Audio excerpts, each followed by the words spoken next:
Every day, the fat controller came to the station to catch his train. "Hello," he always said to Thomas. "Remember, don't be impatient, Thomas.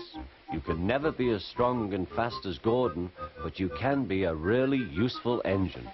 Don't let the silly trucks tease you." There were lots of trucks, and Thomas worked very hard pushing and pulling them into place. There was also a small coach and two strange things his driver called cranes. "That's the breakdown train," he told Thomas. "The cranes are for lifting heavy things like engines and coaches and trucks." One day, Thomas was in the yard. Suddenly, he heard an engine whistling. "Help! Help!" A goods train came rushing through much too fast. The engine was James, and he was frightened. His brake blocks were on fire. "They're pushing me, they're pushing me," he panted. On, laughed the trucks. Still whistling, "Help! Help!" Poor James disappeared. "I'd like to teach those trucks a lesson," said Thomas the tank engine. Soon came the alarm. "James is off the line! The breakdown train! Quickly!" Thomas was coupled on, and off they went.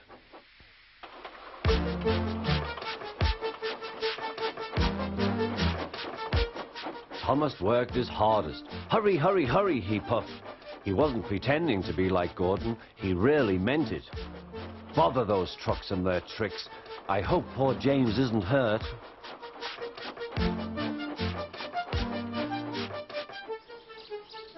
James's driver and fireman were feeling him all over to see if he was hurt. "Never mind, James," they said. "It wasn't your fault. It was those wooden brakes they gave you. We always said they were no good."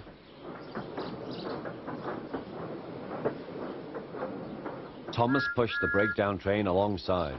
Then he pulled the unhurt trucks out of the way. "Oh dear, they groaned." "Serves you right, serves you right," puffed Thomas. He was hard at work, puffing backwards and forwards all afternoon.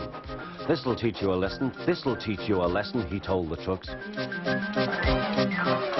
And they answered, "Yes, it will, yes, it will."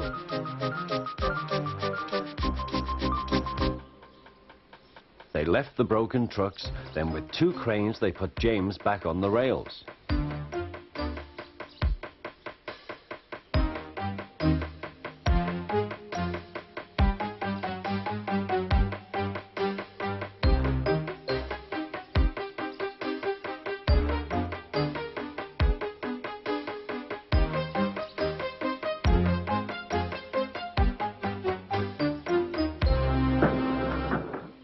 He tried to move, but he couldn't, so Thomas helped him back to the shed.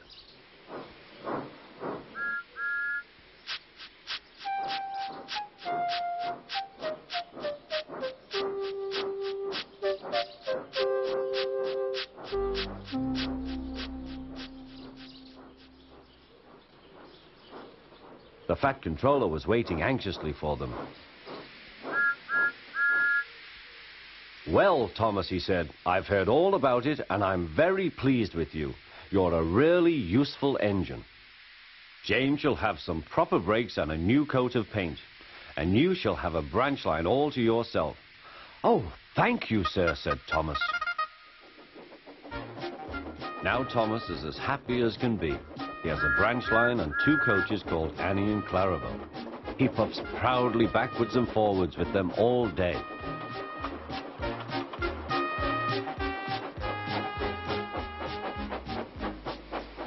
He is never lonely.